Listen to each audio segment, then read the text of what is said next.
안녕하세요, 강요한입니다.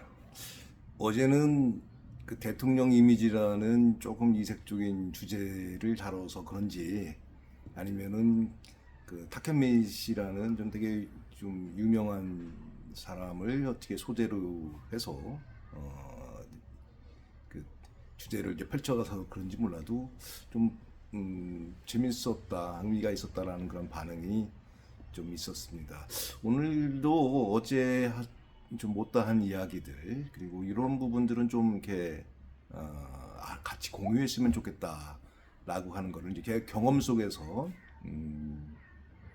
쌓여있던 그런 이야기들을 또 나눠볼까 합니다. 어제에 이어서 혹시나 뭐 내용이 괜찮다 싶으면은 우리 박수 그리고 이 초년병이라서 유튜브 초년병이라서 좀 부족하다 싶다면은 그래도 격려의 박수. 다만 유튜브다 보니까 저한테는 박수가 안 들립니다. 그래서 꼭 구독을 꼭 좀 꾹 눌러주시기 바랍니다. 그리고 좋아요는 당근이고요. 그렇습니다. 어제 제가 세 가지 얘기를 했죠. 뭐 탁현민 씨의 나름대로 그 입지까지 오르게 된 거는 첫 번째로 그 문재인 대통령님과의 그 동지적인 관계, 이게 이제 하나가 가장 큰 포인트였고, 두 번째로는 이 의전 비서관을 선임 행정관에 의해서 하다 보니까 이 뭔가 이 캠페인을 책임질 수 있는 그런 위치에 있었다. 그 힘, 그런 책임자로서의 어떤 능력, 그런 것이 존재했다. 이게 또 굉장히 중요한 포인트라고 말씀을 드렸고요. 또 세 번째는 이 정책과 정무와 이 홍보가 서로 삼위일체가 되어가지고 이렇게 캠페인으로 나타나게 할 수 있는, 발현되게 할 수 있는 그런 구조였다. 이런 세 가지 요소들이 그 탁현민 씨로 하여금 이 민주당 민주 계열에서 굉장히 그 뭔가 그 성과를 낼 수 있는 그 아주 PI 전문가로서 자리매김할 수 있는 그런 요소였지 않았나 싶고 또 그거를 제가 이제 말씀을 드렸습니다. 사실 좀 돌이켜 보면 제가 아마 탁현민 씨보다는 이제 몇 살 더 위일 테고 또 저도 또한 이제 광고회사 이제 출신이다 보니까 이쪽 그쪽 그 계통에서 같이 이제 그 서로 간에 공감할 수 있는 부분들이 또 많아서 그런지도 몰라도 여튼간에 그 탁현민 씨가 했던 여러 가지 기억날 만한 프로젝트 뭐 저도 굉장히 긍정적으로 또 서로 진영은 다르지만 야 이런 거는 참 의미가 있고 대단히 아이디어 높고 야 괜찮다 이런 것들이 몇 건 있었어요. 예를 들자면은 몇 년도죠? 그 3.1운동 3.1절 때 그 서대문 형무소에서 했던 그 퍼포먼스라든가 또그 홍범도 장군 저기 그 유해 할 때 비행기를 띄운다든가 뭐 이런 것들은 정말 그 어떤 시스템 같이 협업을 그러니까 이 PI를 하는 데서의 여러 가지 협업을 해야 되는데 그것이 제대로 구현된 그런 사례. 물론 여러 가지 의미라든가 메시지라든가 것도 아주 탄탄히 이제 구조가 만들어졌고요. 그게 퍼포먼스까지 이어지기까지는 대단히 쉽지 않은 작업인데 그런 것들이 굉장히 큰 내가 보기에는 성과로 기억될 만합니다. 그런 거 사실 보면서 좀 부럽기도 했었어요. 그런 것들 나한테도 어쩌면은 좀 기회가 있을 수도 있었는데 좀 그런 것들을 나도 한번 해보고 싶었다. 뭐 이런 솔직한 속마음은 있었는데 그러지 못했죠. 그 보수 진영 그 분위기에 있어서의 여러 가지 조금 한계 뭐 이런 것들 그다음에 인식의 차이 관점의 차이 이런 것들이 있어갖고 조금은 쉽지 않은 그런 환경 아니었나라는 생각을 좀 해봅니다. 제가 이제 아까 뭐 세 가지 요소들 말씀드렸습니다.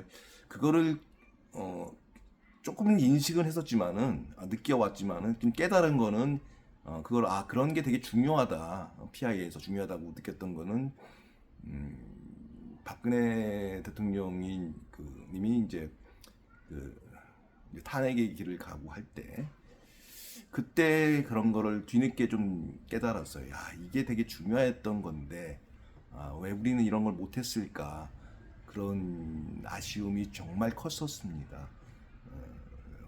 또 저는 또 그 이전까지 또 대통령님을 또 청와대에서 또 홍보수석실에서 또 나름대로 놓은 PI 관련된 것도 조금 가담하기도 하고 또 모셨기 때문에 더 그런 아쉬움이 좀 없지 않아 있었습니다.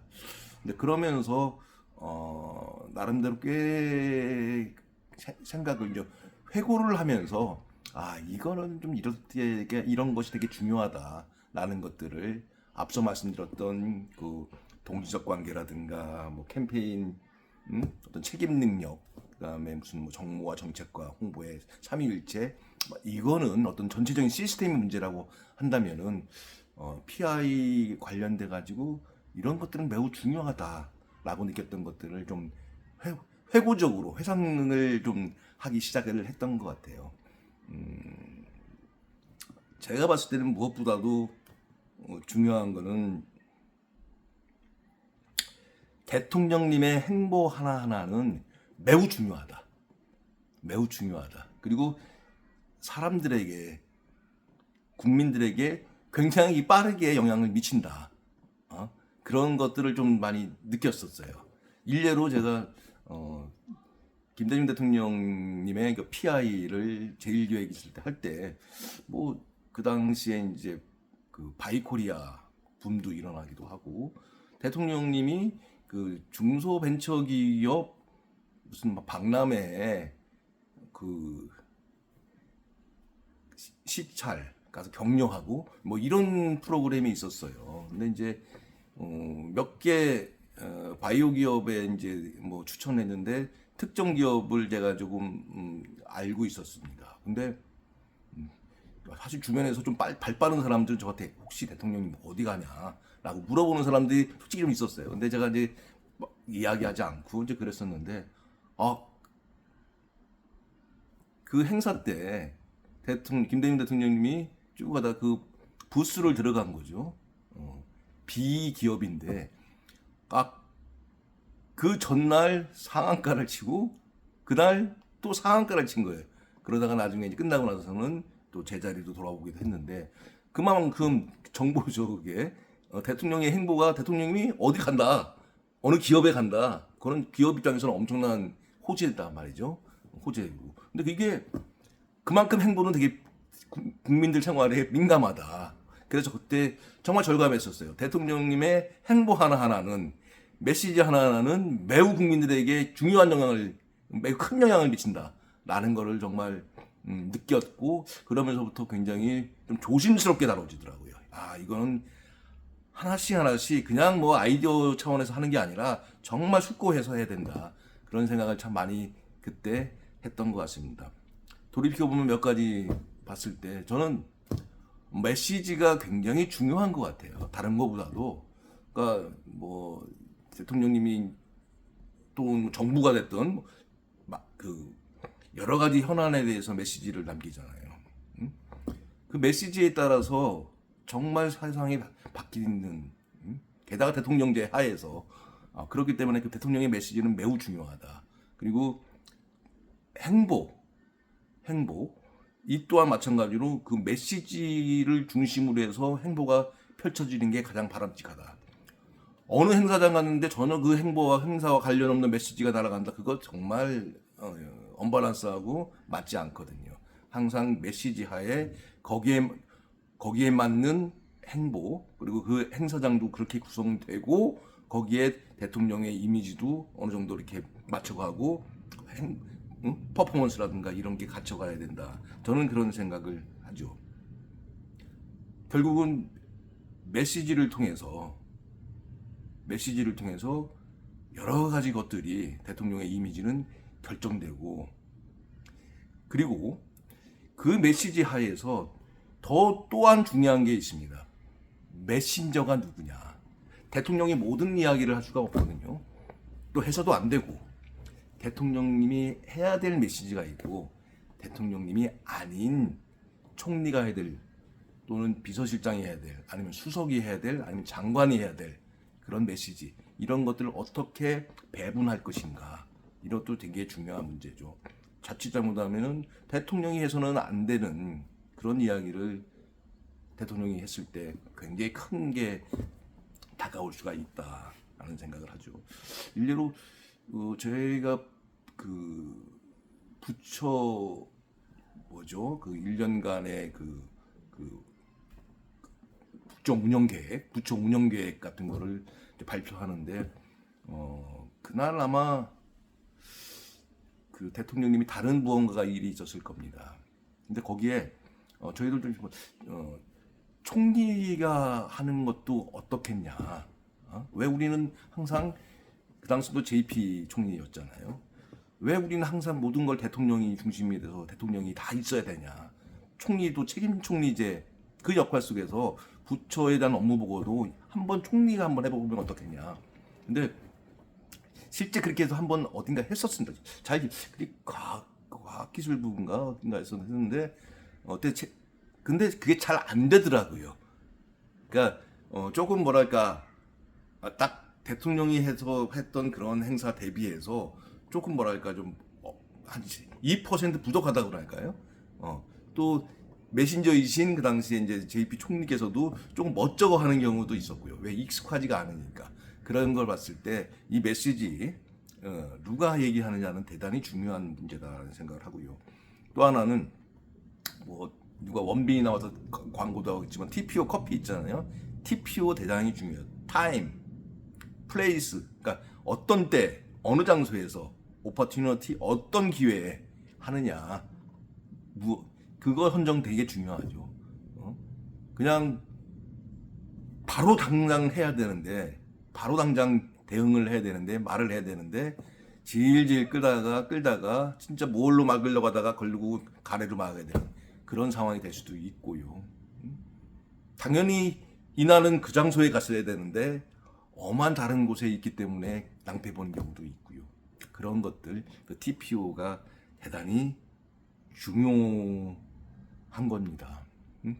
그런 문제, 그리고 뭐 여러 가지 것들이 있죠. 네, 이런 걸 봤을 때 많은 것들이 이제 심사숙고해서 결정이 되고 회의도 하고 그래서 잘 짜여진 그림하에서 진행이 되는데 보수 진영에서는 그런 것들이 좀 있어요. 좀 너무 그러니까 리얼리즘, 팩트에 너무 조금 집착하는 경향이 없잖아 있습니다. 또 이제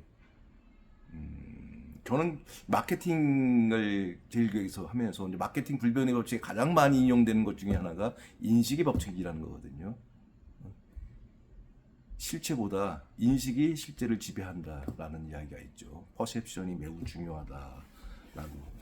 그러니까 어떻게 사실 자체는 이러하지만은 그거를 국민들이 언론에서 어떻게 받아들이냐가 더 중요한 문제라는 거죠. 그 퍼셉션, 인식을 대단히 중요시해서 좀 더 가까이 커뮤니케이션도 좀 하고 그 다음에 그런 것들이 좀 되게 필요하지 않겠나라는 생각을 합니다.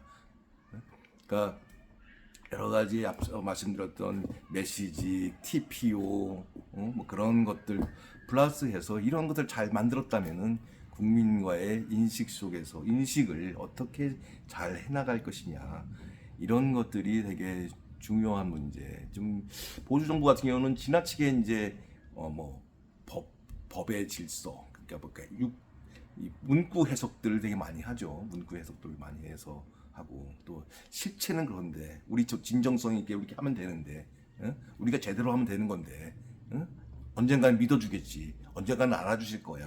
그거 사실은 이미 국민의 시민의 마음과 머릿속으로 넘어간 그 팩트가 넘어간 이상 그거에 대한 판단은 국민들이 시민들이 하는 거라고 저는 봅니다. 그래서 절대 국민들의 인식 매우 중요하다. 그리고 아까 잠깐 커뮤니케이션을 얘기했지만은 커뮤니케이션은 일방적으로 하는 모놀로그가 아니다라는 거죠. 모놀로그가 아니고 커뮤니케이션은 국민들과 함께하는 다이얼로그다라는 그런 생각을 늘 해왔습니다. 근데 사실은 이걸 젊었을 때 제일교육 다닐 때나 또 거기서 이제 김대중 정부 PI를 하거나 또 뭔가 밖에 나가서 뭔가를 할 때는 잘 몰랐어요. 근데 탄핵을 과정을 겪으면서 또 정치의 여러 가지 부침을 겪으면서 제가 해왔던 것들을 돌이켜보고 그리고 제 경험하에 제 관심하에 그 환경 속에서 무엇이 조금 어긋났을까를 곰곰이 생각을 해봤을 때는 조금 이제는 나이가 먹어서 그런지 조금 정리가 좀 되는 것 같더라고요.